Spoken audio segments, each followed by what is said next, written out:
มาเบิ้งหานน้องจอยตอนนี้ก็ได้เอาทักทายกันวันนี้ลูกค้าก็สิหลายเนาะมาเบิ่งว่าลูกค้าสิหลายบ่พี่น้องเองงานดองเพื่อพวกดนตรีสามีเพิ่นไปทางไหนเพิ่นก็ต้องไปขายนำเนาะลูกค้าเยอะแยะเลยหลายแห่งม่วนแน่นอนพี่น้องงานนี้ม่วนแน่นอนดองน้องพลอยซะอย่างขอถ่ายรูปกันถ่ายรูป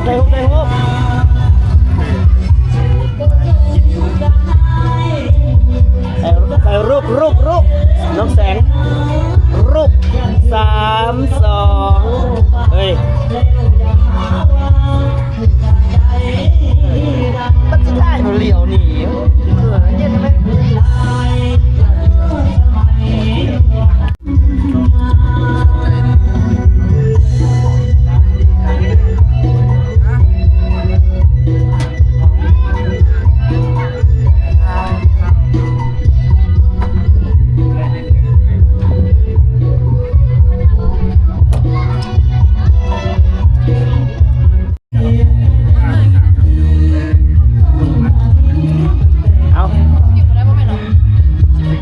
กินบ่ได้ไม่ยังมาทวงกันตอนนี้บอก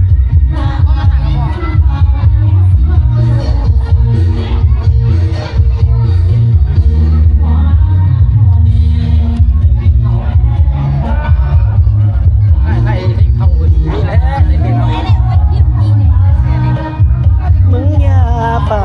หลังออกลายกูบ่เจ้าของตอนนี้กำลังอับอายเขาฮักแท้ใจซิดเขาเอาผู้สาวนั่นดิยังเบื่อดอกบัวสุกเลยเลือกเอาเลือกนี่ยังหลายอยู่ไอ้เฮ้ยเด้อม่วนเด้อผู้ซึกมาม่วนก้อนม่วนเลยได้นี่เอาบรรยากาศดาวเต้นเอาจังเลยขึ้นเด้อจังเลยขึ้นเวทีเด้อยังมันได้ที่พี่น้องเอาวันนี้ก็มีแต่ม่วนกับเมาอย่างเดียวได้ที่มาคอนเทนต์แบบม่วนเมาหรือว่าสุดยอดเลยเนาะ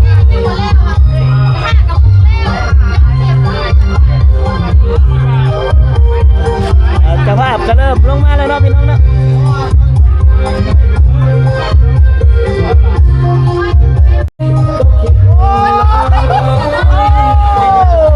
เพิ่นได้แล้วเด้อฟ้อนเด้อได้เครื่องสูงมาเอาไม่แย่ฟ้อนเด้อ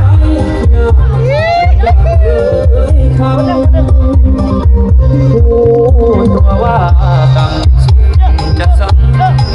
ยอมทนได้แต่โอ้ยไม่แย่คนได้ละเอาไม่แย่ได้แล้วเด้อสบายดีอันนี้แขกทางใดเนาะทางรับแขกบ่สบายดี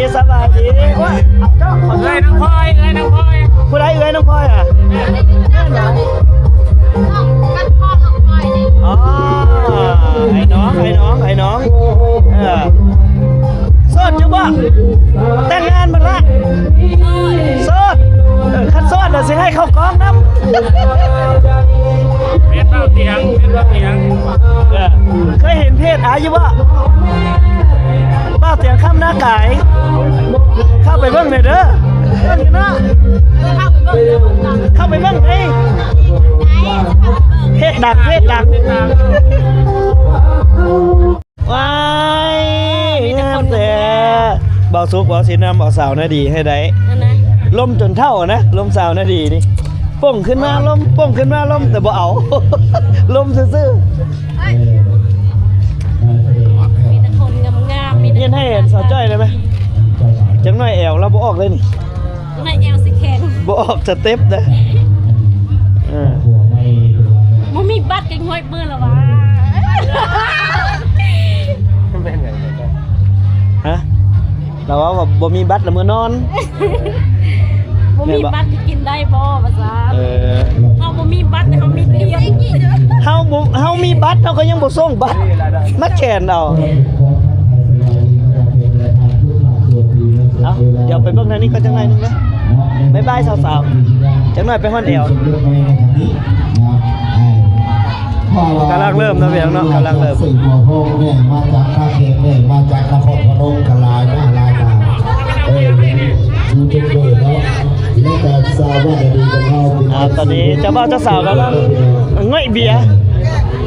เอาดิเลือกงานยามดีมือสีวัดสอบมือประกอบกันงานคนละเจ้าบ่าวเจ้าสาวกำลังเลาะง่อยเบียร์ เข้าประตูสู่วีวาอย่างเป็นทางการในวันนี้นะ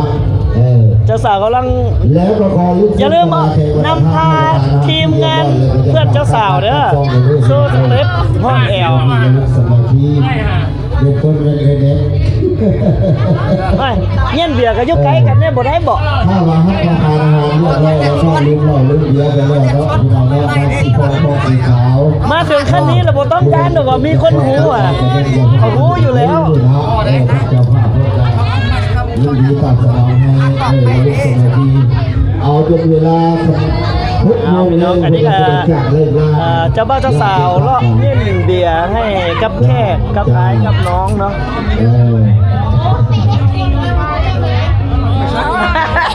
ไม่ชาวก็เจ้าเองได้ยังจะเกิดห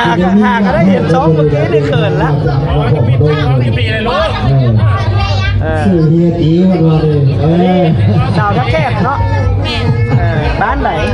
บ้านสุขสวรรค์ สุขสวรรค์โอ้ตลาดตลาดสุขสวรรค์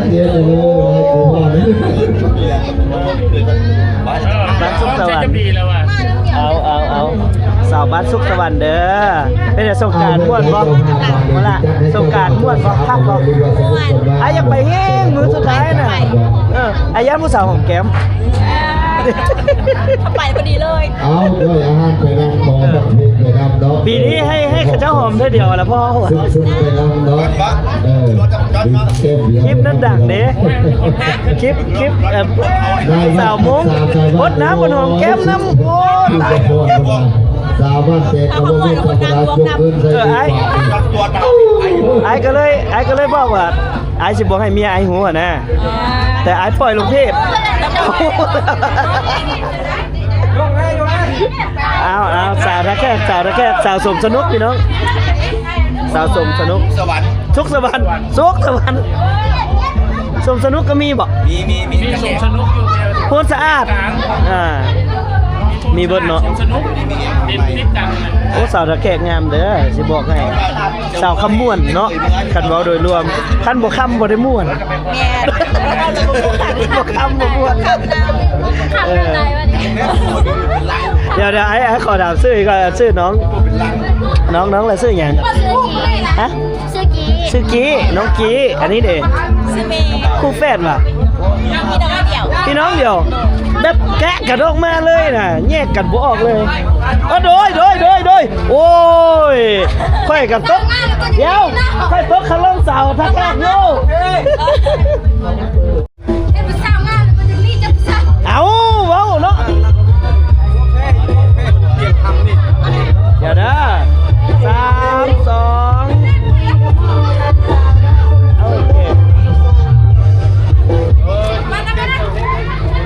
เอาเดี๋ยวตามเจ้าบ่าวเจ้าสาวไปพี่น้องว่าเพื่อนสิไปไหนแน่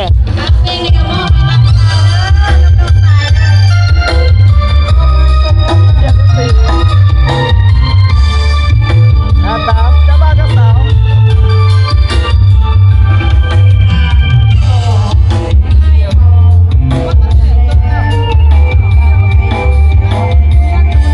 อย่าพอล่ามอย่าฟ้อนพอล่ามอย่าฟ้อนบ่ฟ้อนได้พอล่ามบ่ฟ้อน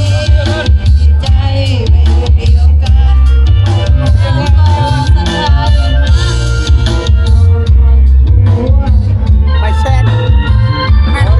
อันนี้มาใช้อะไร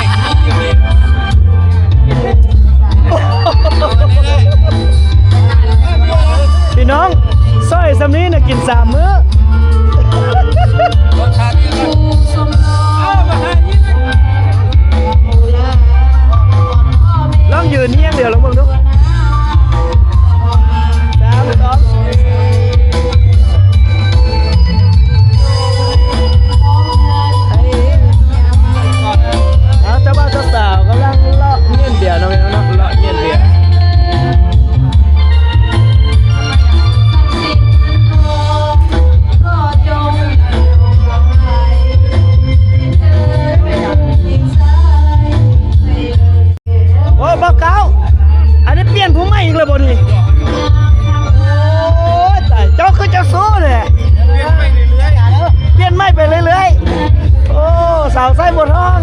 าวมาใส่น้ำอุ้ยสะอดจังเลยเนาะ ตามร่างกายอยู่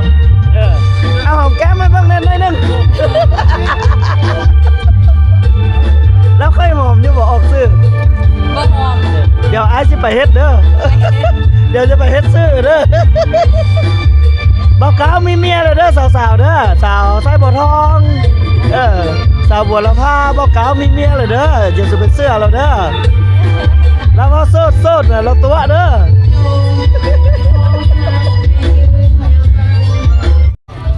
บรรยากาศไกลสิม่วนแล้วนะพี่น้องเนาะอีกประมาณคนละ2ลังม่วนล่ะนี่เพราะ2คนนี่ก็ให้เบิดลังหนึงเด้อ2คนนี่เด้อ2คนก็ต้องให้เบิดลังหนึงเพิ่นว่ามื้อนี้ขออยู่เงียบๆเพียงเรา2คน มาอยู่ใส่ก็อยู่บ้านน่ะก็ มันแต่ อยู่บ้านแต่นนี้บ้านแต่นเอาเงี้ยๆพี่น้องเงี้ยๆจะบ้าจะสาวกำลัง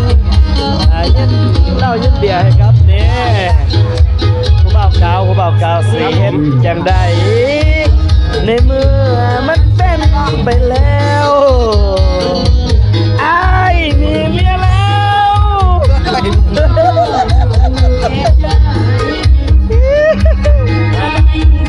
อันนี้ผู้บ่าวโสดผู้บ่าวหินบุญ นี่บ่เข้า บ่ เข้าน้อยได้ชอบไปได้น้อยนะ โสดเบิดบ่พระรามก็โสดบ่ โคตรได้ไม่ไปอยู่เมืองคน ให้มื้อนี้ให้มันร้อนเด้ออย่าเมากันเด้อ พอเป็นยังโดดเมียมาไว้อยู่เมืองบ่เมาง่ายหรอกแล้วจะพูดจะเมา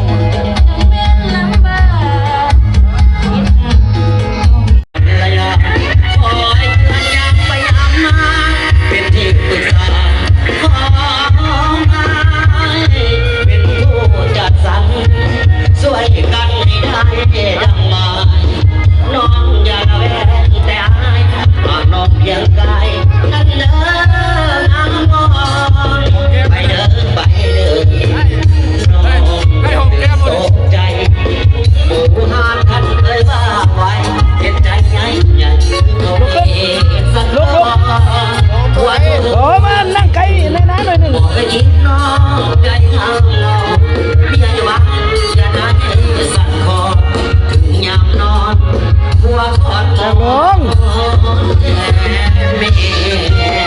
ค่อยสิบ่ให้เจ้าเกิด เพราะว่าเจ้าไปหาผู้สาวหายละ เอาลายบน บ่ได้ค่อยต้องให้เขาฮู้ว่าเบาเกาบ่ได้โสดเลยเด้ออันนี้ฮะ มีความลับเลย ให้เว้าบ่เลย ให้เว้าบ่ ไปงานทาสพนมอยู่หนอง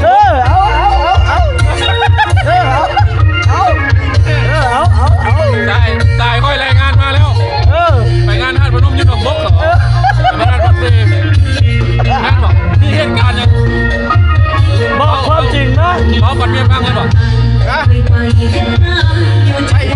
เว้าความจริงมาแต่เฮาจังบ่ขาย ได้ไปนำบอกไปหนองบกเนี่ยงานทาสพนม ได้ไปบ่ มางานปักเซเนี่ยได้ไป อันนี้ โอ้โห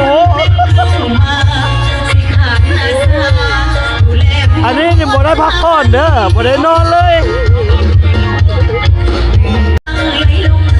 นี่สิเฮ็ดให้เบิ่งเด้อ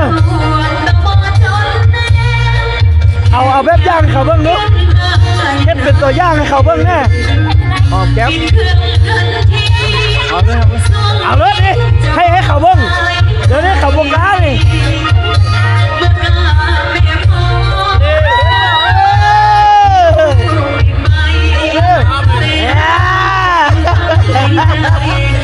มีแต่ความลับ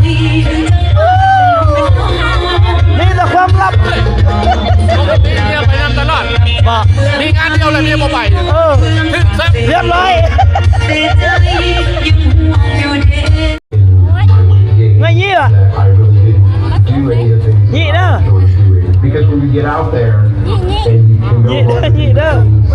want to do. เอาใจยี่ก้อนใจยี่ก้อน Since Slim for Life, I've gone from a Yeah, side what time of the hour? myself to คันยี่ไปเรื่อยแล้วก็เคาะโชค my license. เฮ้ย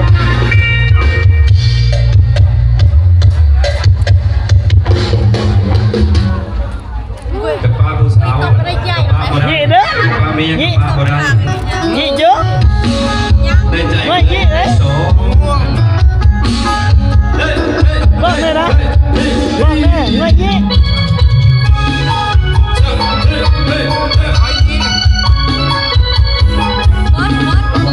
ยังได้ในเมื่อมันเป็นไปแล้วอายมีเมียแล้วก็ปวดแก่ใจก็อยากเลือกนี้เลือกใดขอเลือกน้องทั้งสองคนอายเลือกเมียก็ต้องเสียน้องคนที่รัก ใจมันละลายคิดหนักวุ่นวายอายหักหน้ามนเมียอายก็คือกัน ดีใจนะพ่อปู่เด้อ สองใจสองทางก็อยากเสียอางก็อยากเสียเนื้อเมียปล่อยมาขอรักขาดสะบัดฝันคงสิ้นสลายคิดไปใจเมียอยากเลือกทางเมียอยากเลือกทางน้องสิลอยเมียมาไปหาน้องก็ต้องนอนที่ใจหากเมียเท่าใดอายก็หักน้องเจ้าขอบใจเด้อขอบใจเด้อขอบใจเจ้าของเด็กเนาะ โอ้บ่าวซุกมีผู้สาว2 คนมื้อนี้ป้าบ่าวซุกในห้องคนนั้นเลยอันนั้นสาวจันทร์นะที่สาวแสงเด้อ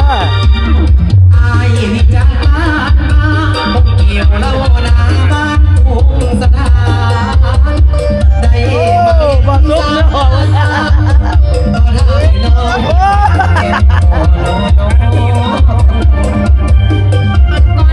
โอ้เอ้ยมันเฮียมันเฮีย ลำสายน้ำมีโค้งลำตาเหมือนดั่งใจของสายถวายกินโคจนพัก มีแต่ลมบ่ครบ บายหักทิ้งเห็น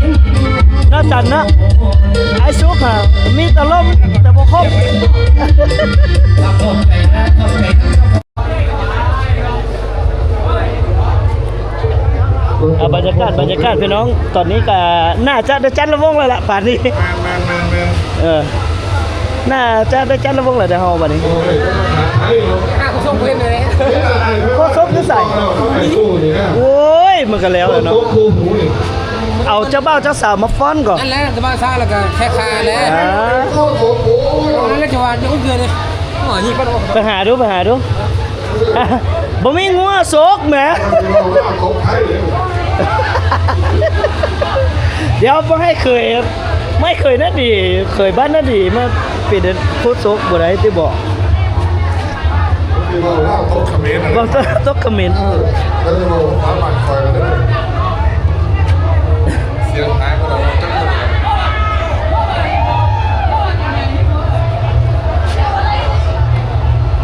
เอาพี่น้องบรรยากาศเท่ากับยังกำลังคึกคืนเนาะตอนนี้ยากเปิดปฐมมาเลิกแล้วตอนนี้โคโซกบ่มีแหมโอ้ยเอาโคมันจะใส่บาทนี่ เอาก็เห็นเซอร์เดอร์ เอาโคโซกมาแล้วโคโซกมาแล้ว เจ้าภาพไทยยิ้มไทยใสนะพี่น้องเนาะเจ้าบ่าวเจ้าสาวระวงสามัคคีเนาะเป็นทีละนึง ตอนนี้โคโซกมาแล้วเด้อมีโคโซกไปที่เรียบร้อย เป็นต้นไปเนาะพี่น้องเนาะเพื่อว่าสละโสดแล้วบัดนี้สิบ่ได้เป็นโสดอีกเนาะใส่ชีวิตคู่ไม่น่าครับพี่น้องเด้อเอาก็เห็นเซอร์เดอร์ทั้งเจ้าภาพทั้งสองทายเนาะพี่น้องเนาะใครยิงใครสายเนาะ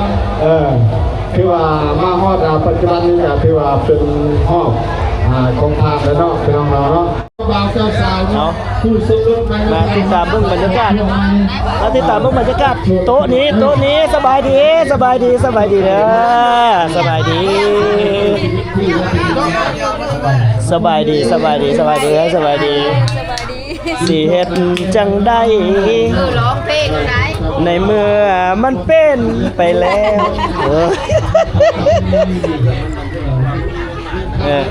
อ้ายมีเมียแล้วก็ยังอยากได้เมียเพิ่มอีกบาดนี้โอ้ยก็ เด็กไหนมีเพิ่มอีก เมื่อยน้ำผู้ชายนี่แหละเมืองพอผมมี เจ้าจะได้ยินเสียงว่า ได้เนาะ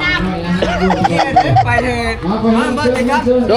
ยเอาแม่นบอกวายอย่าปากหลายจังหน่อยเมียค่อยสิหู ไปมันสาวน้อยไม่ได้ดมเกมจะบ่า ยันเมียค่อยหูมาโดยเอาไปนั่งน้ำเบ้าซุกเลยมั้ยใช่เลยสาวน่าดีเขาหอมเท่าเดียวเขาก็ซ่าบ้านเมืองเนาะ ซ่าได้เบิ่งติดตามนี่ ไปทางไหน FC ก็ว่าโอ้ยตายแล้วเมียบ่ฆ่าบ่วะฆ่าเพียงบ่แม่นเฮาหอมเขากำไรนี่ไปกง เฮาล่ะลุก ได้จำนวนไปได้มานะ เฮาลุกได ไม่เห็นเลยไหน เมียบ่เฮ้ยจะเบิ่งอยู่บอกคลิปไปฮะบ่ได้เบิ่งเหรอเบิ่งนะแม่บ่5เทื่อแล้วอ่ะ เมื่อยเบิ่งแล้วว่าเด้อ มันขีมตาแล้ว เมียเบิ่งเมื่อยเบิ่งแล้วอ่ะไอ้หอมอยากเห็นแล้ว โดยอย่าให้มีคอนเทนต์หน้าเด้อวะเอาม่วนๆโอ้ยขอบคุณขอบใจหลายๆตายเลยจะมีเงินจัก100 ล้านเด้อเอาม่วนๆพี่น้องม่วนๆเด้อนี่ดอง ผู้สมรส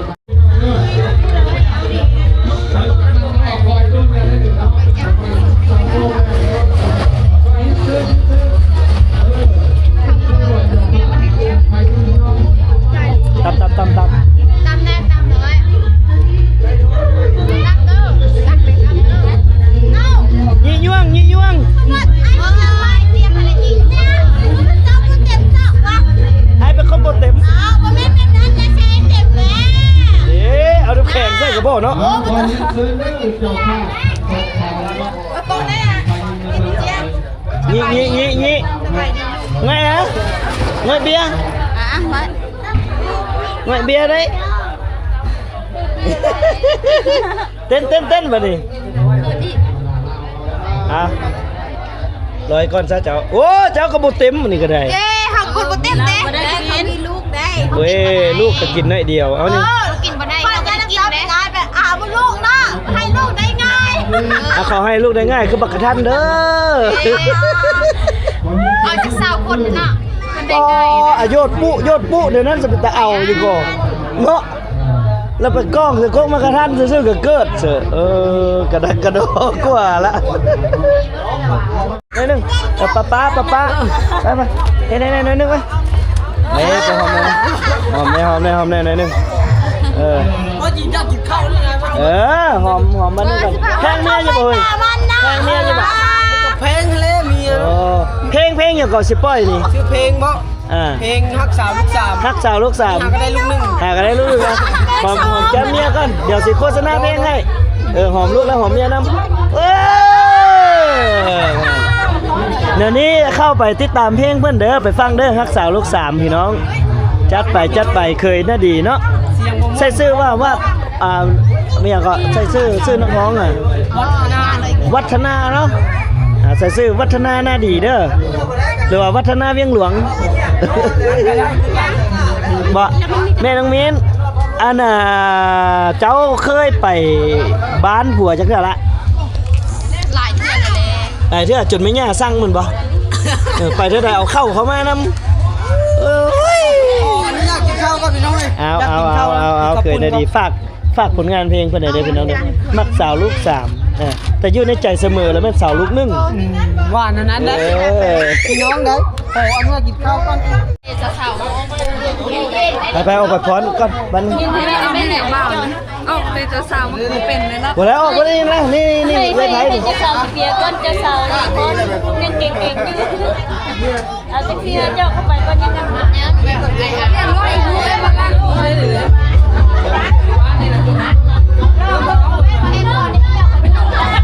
อันนี้นี่เด้อนี่เลยนี่ย่วง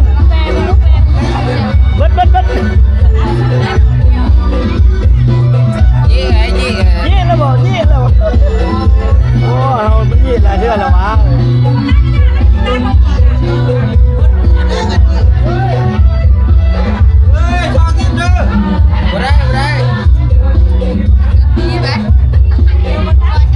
สบายไปห้องนี้สับจัด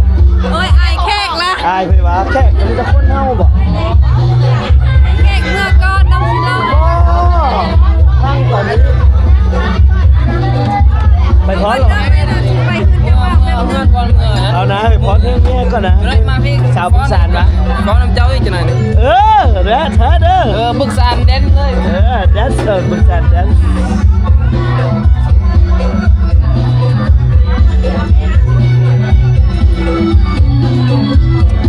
ทำจุดเมื่อยกันโอ้ยลูกเอ้ยเอาพัวซะวะผมไปเยี่ยนก็ได้วะเอาพัวได้เด้อ เอาหัว ลูกสาวคอยเขาโอ้ยคนมาได้แล้วคุณว่า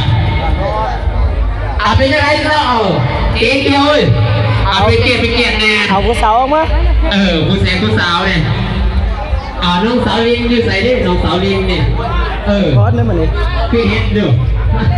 คือแม่อยู่เมื่อกี้น้องสาวลิงเลย มีเน็ตอยู่ อยู่ใส่เลย